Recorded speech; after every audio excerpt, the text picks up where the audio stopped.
जय हिंद भाई, राम राम। उत्तर प्रदेश री एग्ज़ाम में आपका स्वागत है। उत्तर प्रदेश री एग्ज़ाम अभी होने वाला है, जिसमें अभी आपको टाइम कुछ मिला हुआ है। तो आप सबसे पहले इन बातों का ध्यान रखें कि री एग्ज़ाम तो होने वाला है, ठीक है, लेकिन पेपर जो है रीजनिंग जो है, आपको रीजनिंग में लगभग आप सारे पोर्शन तैयार किए होंगे, लेकिन आपने देखा होगा कि जो एग्ज़ाम हुआ था उसमें मानसिक अभिरुचि से क्वेश्चन आए थे। मानसिक अभिरुचि से क्वेश्चन लगभग आपको पता होगा 15 से 17 क्वेश्चन हर एक टॉपिक में था भाई। मतलब हर एक सेट में 15 से 17 क्वेश्चन आए थे। तो आपको थोड़ा यह समझना होगा कि मानसिक अभिरुचि 15 से 17 क्वेश्चन आया था, तो हमें इसे कैसे तैयार करना है। तो सबसे पहले तैयार करने की रणनीति समझ लीजिए। इसके 9 से 10 टॉपिक हैं, 9 से 10 टॉपिक हैं। आप सबसे पहले क्या करिए, 9 से 10 टॉपिक हैं, उनके सबसे पहले नियम तैयार करिए। अगर आप डायरेक्ट प्रश्न तैयार करेंगे, डायरेक्ट प्रश्न उत्तर करेंगे, तो आप समझ नहीं पाएंगे कि यह किस तरीके से प्रश्न वहाँ हमसे पूछ रहा है, ठीक है। तो हमें सबसे पहले नियमों का ज्ञान होना चाहिए। अगर हमें नियमों का ज्ञान हो, तो नियमों का ज्ञान होगा तो हम सारे प्रश्न कर लेंगे। तो हम आपको बता दें, मानसिक अभिरुचि रीजनिंग का एक पार्ट है, और ये पुलिस प्रणाली, ये स्पेशल जो है केवल पुलिस व्यवस्था, चाहे वो एसआई हो चाहे वो कांस्टेबल हो, उन दोनों में पूछता है। तो सबसे पहले देखिए, यहाँ पर जो शब्द लिखा है ये क्या है, पुलिस प्रणाली है। तो पुलिस प्रणाली जो हमारा आज का टॉपिक है, ये पहला टॉपिक है, ठीक। पहले हम आपको बता दें, ये री एग्ज़ाम उत्तर प्रदेश पुलिस के लिए, ठीक है। री एग्ज़ाम उत्तर प्रदेश पुलिस। तो आप एक बात याद रखिएगा, पुलिस प्रणाली टॉपिक फर्स्ट। हम पहले नियम पढ़ाएंगे, पहले हम इसके क्या बताएंगे, नियम बताएंगे। नियम जब आप कंप्लीट पढ़ लेंगे, तैयार कर लेंगे, तब हम इसके बाद, नियम के बाद हम इनके प्रश्न उत्तर की बात करेंगे। और प्रश्न श्रृंखला होगी जो, उसमें लगभग 40 से 50 क्वेश्चन हम कराएंगे, ठीक। हर एक टॉपिक की, जैसे पहला टॉपिक है तो इसके 50 क्वेश्चन हम 40 या 50 करा देंगे, ठीक। दूसरी बात ये है कि ये प्रश्न तय है कि आपके पेपर में तो आने ही आने हैं। मतलब इस टॉपिक से प्रश्न आने ही आने हैं, इसमें कोई दो राय नहीं है, ठीक। तो आप सबसे पहले आप इन बातों को ध्यान में रखिए कि पुलिस प्रणाली टॉपिक फर्स्ट हमको तैयार करना है। तो सबसे पहले हमें नियमों का ज्ञान होना चाहिए, ठीक है। और इसमें जो कुछ भी हम पढ़ाएंगे, ये पूरा PDF आपको जो है टेलीग्राम पे हम शेयर कर देंगे, वहाँ पर जाके इसे डाउनलोड कर लीजिएगा। प्रश्न उत्तर इसका पार्ट सेकेंड होगा, पार्ट फर्स्ट में केवल और केवल नियम होंगे। तो देखते हैं, सबसे पहले नियम की बात करते हैं। पुलिस प्रणाली चल रहा है, ठीक है, ध्यान दीजिएगा।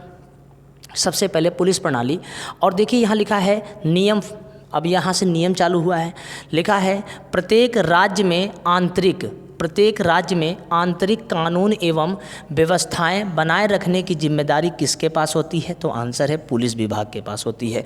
तो देखिए, जैसे देश के बाहर सुरक्षा करने का काम, देश के बाहर का मतलब है कि देश के बाहर का मतलब इस तरीके से समझ लीजिए कि अगर हम देश के अंदर और देश के बाहर की बात करें, तो आर्मी जो है वो हमें इंटरनेशनल, यानी इंटरनेशनल भी कह सकते हैं कि हमें जो है मतलब दूसरे देशों से हमें सुरक्षा प्रदान करती है, ठीक। वैसे ही अगर हम उत्तर प्रदेश पुलिस की बात करते हैं, तो उत्तर प्रदेश पुलिस जो है वो हमारे इंटरनल, मतलब जो है आंतरिक कहने का मतलब ये हो गया कि देश के अंदर प्रत्येक राज्य में अपनी राज्य की एक पुलिस होती है, और उस पुलिस का काम क्या होता है कि राज्य में नियम कानून को बनाए रखना। राज्य में नियम कानून को क्या करना मेरे भाई, बनाए रखना। तो यहाँ पर क्या लिखा है, प्रत्येक राज्य में आंतरिक कानून एवं व्यवस्था बनाए रखने की जिम्मेदारी किसकी होती है, पुलिस विभाग की होती है। दूसरा नियम क्या है, भारतीय संविधान की अनुसूची कौन सी है, 7 के राज्य सूची की प्रविष्टि 2 में, ये इंपॉर्टेंट है, इनको तैयार रख लीजिए। अनुसूची कौन सी है, 7, प्रविष्टि 2 में पुलिस का उल्लेख किया गया है। तो आपसे पूछेगा कि पुलिस का उल्लेख किस में किया गया है, तो भारतीय संविधान की अनुसूची कौन सी, 7 की प्रविष्टि 2, उसमें पुलिस का उल्लेख किया गया है, ठीक। नेक्स्ट अगला क्वेश्चन, अगला नियम क्या है, भारतीय संविधान के 42वें, ये इंपॉर्टेंट है, यहाँ पर ध्यान दीजिएगा।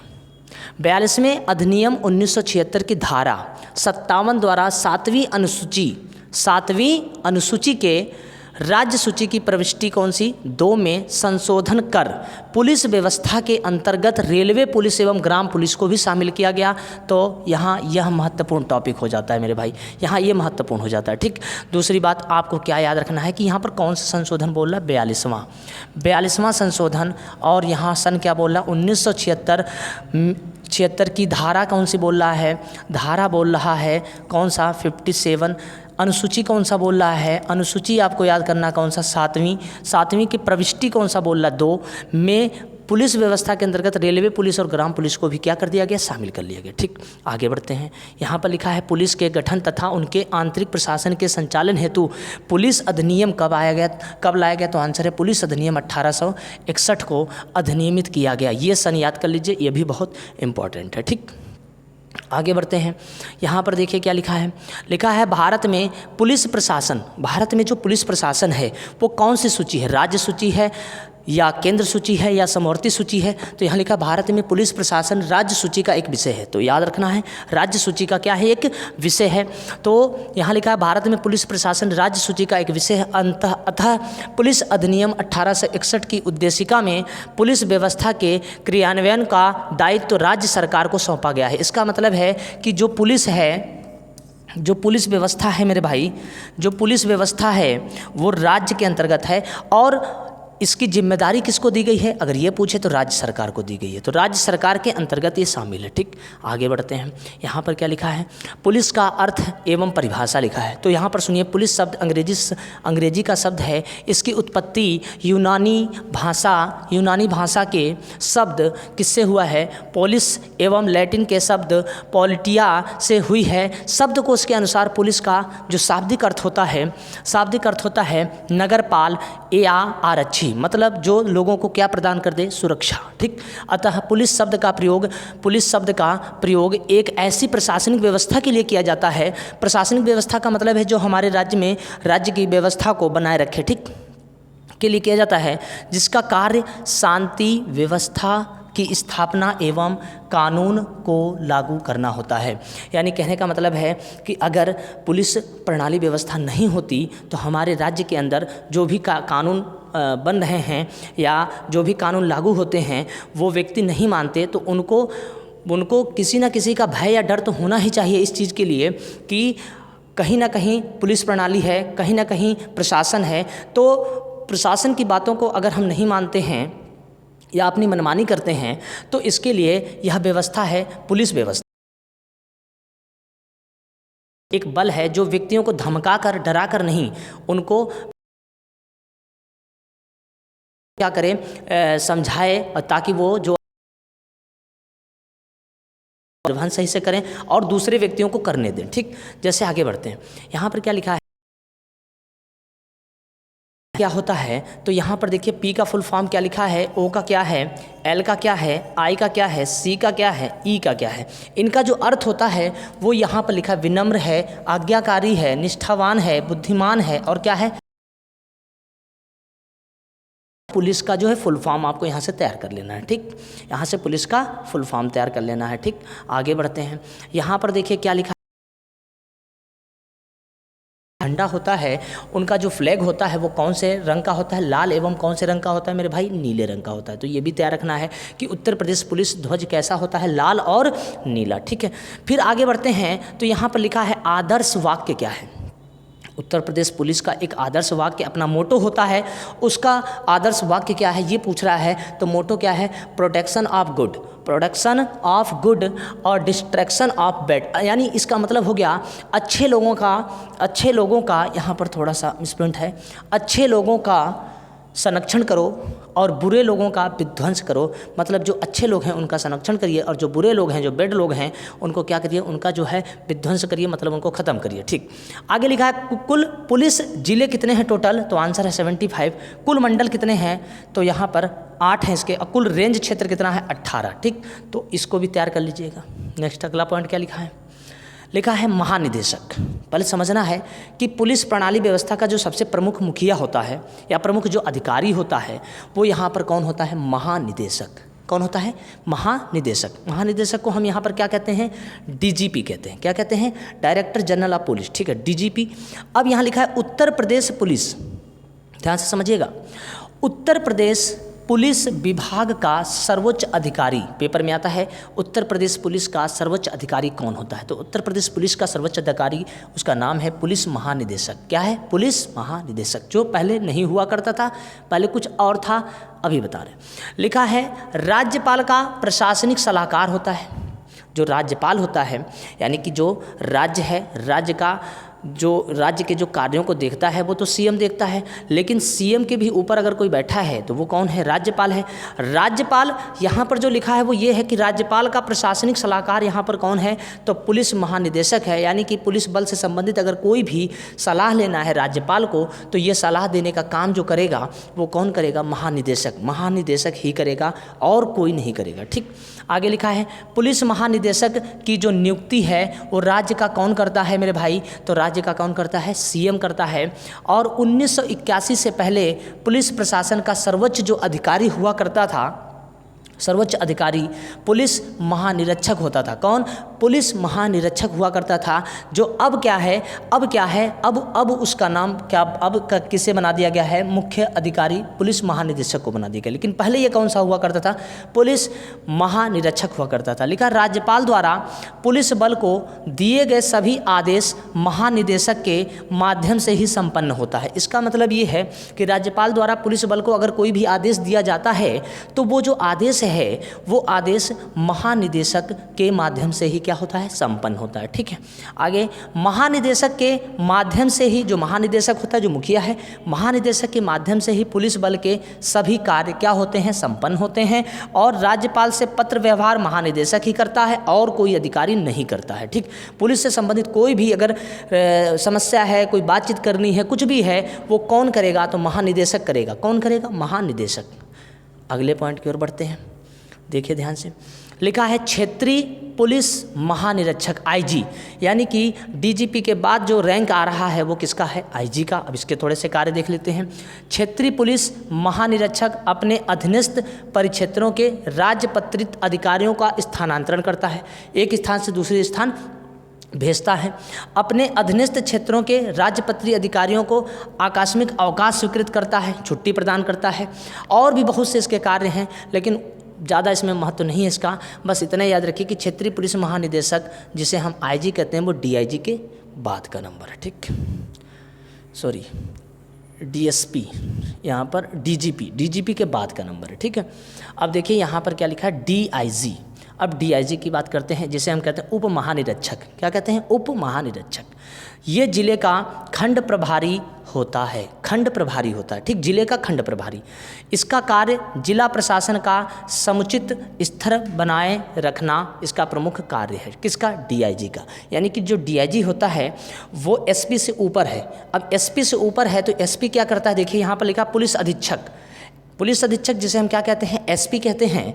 ये पुलिस अधीक्षक जिले में पुलिस बल का प्रमुख होता है। यानी जो जिला है, हर एक जिले में पुलिस बल का जो प्रमुख होता है उसे हम क्या कहते हैं मेरे भाई? उसे हम कहते हैं एसपी। क्या कहते हैं? एसपी कहते हैं।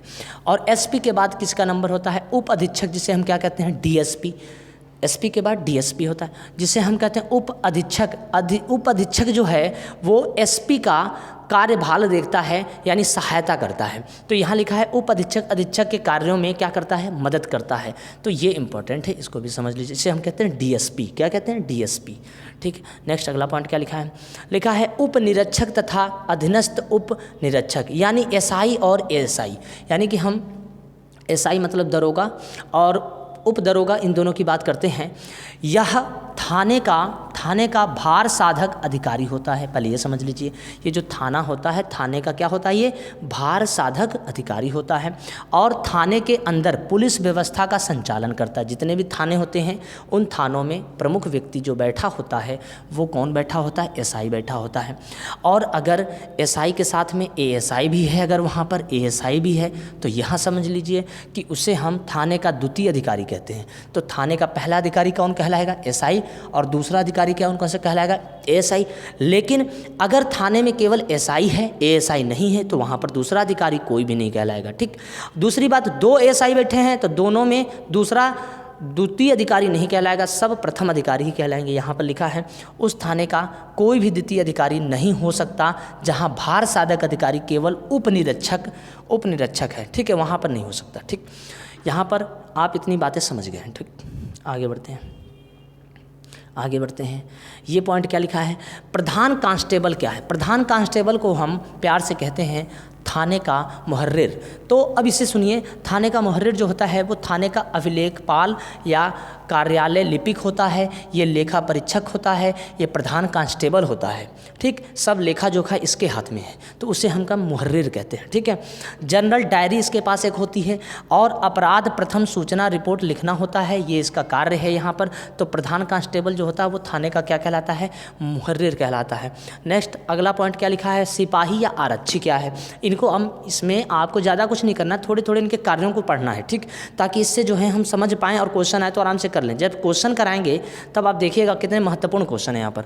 सिपाही थाने का सबसे महत्वपूर्ण सैनिक होता है, ये आपको पता होना चाहिए जिसमें आप जा रहे हैं। ठीक, दूसरी बात क्या है, इसका प्राथमिक कार्य क्या है, अपराध पर नियंत्रण रखना। दूसरी बात क्या है, सिपाही का प्रमुख कार्य थाने का पहरा देना है, गाँव में रात में गश्त लगाना है, तिजोरी तथा माल खाने की क्या करना है, सुरक्षा प्रदान करना है, और जो अपराधी हैं उनको न्यायालय तक पहुँचाना है। ये सब इनका कार्य है जिसमें आप जा रहे हैं। ठीक है, नेक्स्ट नियम लिखा है, आप पुलिस में हैं, अगर आप पुलिस में हैं तो आपके क्या क्या कर्तव्य बनते हैं। तो कर्तव्य अपने देख लीजिए, कर्तव्य क्या है कि कानून के दायरे में रहकर कार्य करिए। ये मत कहिए कि हम वर्दी पहन लिए हैं तो जो है जो मन करेगा मनमानी करेंगे, तो ये गलत बात है, ऐसा आप नहीं कर सकते हैं। ठीक है, पुलिस में अगर हैं आप तो आप यह समझ लीजिए मनमानी आप अपने तरीके से ना करें।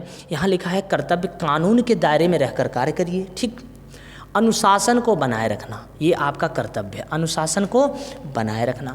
कानून का पालन कठोरतापूर्वक ना करें, ये नहीं कि वर्दी पहन लिए हैं तो आप वर्दी का जो है रौब दिखाएं सबको और जो है सबको धमकी देते चलें, तो यह पुलिस का कर्तव्य नहीं है।